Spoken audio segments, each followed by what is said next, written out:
Here. Got J Redick's in the house. And fellas, traveling the Champs-Elysees. Eating croissants and baguettes in Paris. Yes, it's windy in Paris. He was with Victor Wembanyama, who's the projected #1 pick all day. He's going to join us live from Paris as well. But you know what? We got to start with the thriller of the night. It was the Lakers on the road, Nuggets, Game 1, Western Conference Finals. Hey, look, it's LeBron, it's the Joker. We get right to the first quarter, and this is what we saw. Jokic pushing it in transition. Sidestep three by Porter Jr. misses, but there's the Joker, the putback. Nuggets up early, and they just dominated the offensive glass. And take a look at this, backing down. Look at Anthony Davis and Kentavious Caldwell-Pope finishing. Nuggets were rolling early. Austin Reeves driving. LeBron James, look at the pass to Anthony Davis, who throws it down. The Lakers cut the lead to 10 at this point. But the next possession, how about the fleet of foot? Yeah, footwork, the dancing bear. Nikola Jokic had it rolling in that first half. Under 2 minutes to go in the third. Jokic, getting it done. The one-legged fadeaway. But, you know, the Nuggets made unbelievable shots in this one. Mike Breen, sound full. Jokic just gets it off in time. It's up. Oh, it's good! Of course it goes in! Jokic from downtown! Anthony Davis just stares at him. AD's like, yo, you kidding me, right?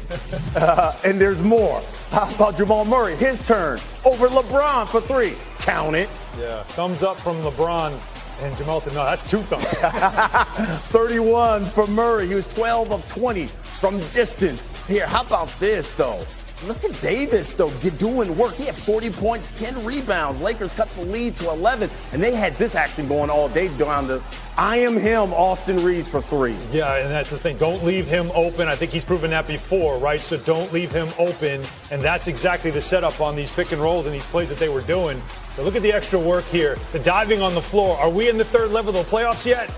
Yeah, we are. Michael Porter Jr. comes away with it. There to Jamal Murray. Alley-oop. Aaron Gordon, the throwdown. And again, it seemed like the Nuggets were rolling. Russ loved it. He's like, let them cook. But here comes the Lakers again. And again, Austin Reeves. That was an 8-0 Laker run. Reeves had 23 in this game. It's going down to the wire, it seems. Caldwell-Pope off the glass, though. Nuggets up 5. Now, Lakers down 3. Chance to tie. LeBron is 3. I don't know about the shot, but he misses it. Nuggets hold on. They win it 132-126. Jokic 34, 21, and 14 assists. Here's the king after the loss. It took us a half to get into the game, and that was pretty much the ball game right there. We got to understand that we got to start from the tip-off, and they punched us in the mouth. Postseason, it doesn't matter if you cut it to 1 or you're down 20. If you lose, you lose. They're 1-0, and we have to come back with desperation going into game 2. Listen, no player has responded better to a Game 1 loss than LeBron James. He has a 12-9 series record after losing the opening game of a playoff series. The 12 series wins in that spot are 4 more than any player in NBA history. Okay, guys, so let's talk about this. You look at it, you get LeBron, you get AD. Both of these guys had massive games. They played over 40 minutes. AD has like 40. LeBron is right there over 25. Should the Lakers be encouraged or discouraged by this loss? What do you think? I'm going to go discouraged mainly because of the schedule, right? And you get that kind of performance out of these two guys. You have 66 points out of your two best players, especially Anthony Davis and how well he played. You found things for sure in that second half. But stealing that Game 1 on the road would have been critical. They were right there, and that LeBron shot could have tied it. They were there to steal this thing, and that really would have given them momentum going forward. They still got to get, obviously, a road win in this series, a very difficult thing to do against a Denver team that's very good on the road, especially as they've been in the playoffs. So, yeah, discouraged only because the game was there, and you could have stolen this one. What do you think, JJ? I would be encouraged if I was the Lakers because I think you found something there in the second half. Specifically with some matchups and some targeting on the offensive end. LeBron James using Austin Reeves in the pick and roll. But overall, the discouragement to me is what are you going to do with Nikola Jokic? That to me, and I know they made the adjustment late, which we'll get to in a second with Hachimura, but Denver's going to adjust to that. I give Darvin Ham a lot of credit.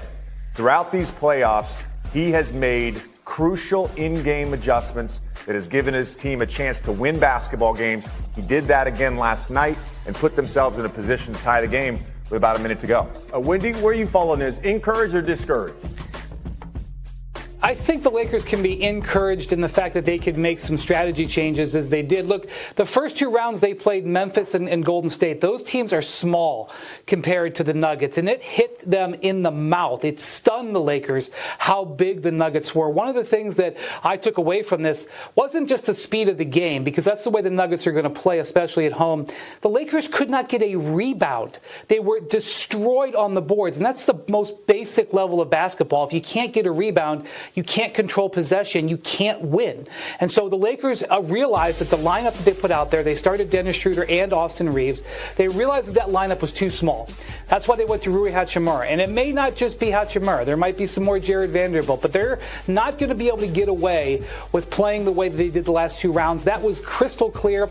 And they have the roster to make the changes. That's one of the reasons why the Lakers have a shot to win this series and win the title, because they have a malleable roster. And Darvin Ham is going to have to use that roster because the Nuggets are a terrific team and they're a strong and big team.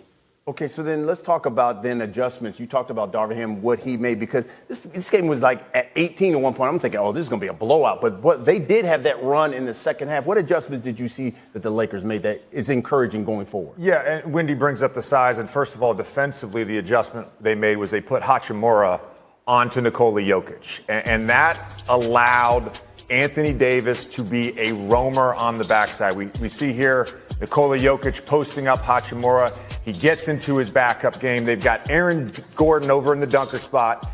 Anthony Davis not concerned with him, comes with the late help. LeBron sinks, forces a turnover. Then on the offensive end, they targeted Jamal Murray 12 times last night in pick and roll. Here he lingers a little bit too long in this show. He's got to recover quicker. There's no rotation from Michael Porter Jr. Austin Reeves hits a three.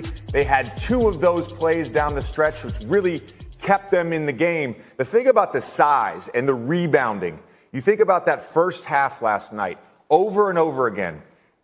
Denver breaks down the defense. Denver in transition. Anthony Davis going for a block. Who's getting the rebound against Nikola Jokic if Davis goes for a block? Jokic made a killing on the offensive glass in the first half, and a lot of that was the lineup and was the size issue. All right, so then it begs the question, is Game 2 a must-win for the Lakers? No, it's not a must-win. I mean, it'd be nice to win it, and they showed you enough to think that, boy, Game 2 is going to be very competitive. In fact, this series is going to be awesome. Let's just get that out of the way. Watching that game and the efficiency of the way these two teams were shooting, I mean, does it hold up? Who cares? But the game was so much fun to watch, and then that finish gave you that sense that this is going to be a lot of fun. That Game 2 now, if you're the Lakers, you know, first half was, the first quarter was what it was, but the rest of that game was extremely competitive. To say must win in a Game 2 when you're on the road, I think is fallacy. I think it'd be great to get a split, and they look like a team that certainly could do it. And if they do it, then you can start leaning towards, can they take the series? Okay, so the only reason why I say this is because you guys just told me that they knocked off Golden State, which is basically a shell of themselves. Now you got a Nuggets team that is much taller, that is going to run, and these games are coming fast and furious. And this isn't like this is a young Lakers team. No, you got to So recharge the you're going to tell me Game 2 is not a must-win? I'm not going to tell you any game is not a must-win. It's the playoffs. It's the playoffs. This is one of my most hated terms in sports. A must-win in the playoffs. You think, especially the Lakers don't have home court advantage. They've got to win a game at some point in Denver. You never want to go down 2-0 in a series. I hate the term must-win. I'm starting a petition. Can we please abolish it when talking about playoff games? You can't let a game go in a 7-game series. You want to call it a can't lose? Yeah. Is it better to say that? Yeah, exactly. It's not a must win, but you can't lose. Let's just do that. What's the objective of sport, Wendy? Wendy, what's the objective of sport? I'm trying to figure it out. Go ahead, Wendy. Yeah, clearly. I was going to say that the Nuggets were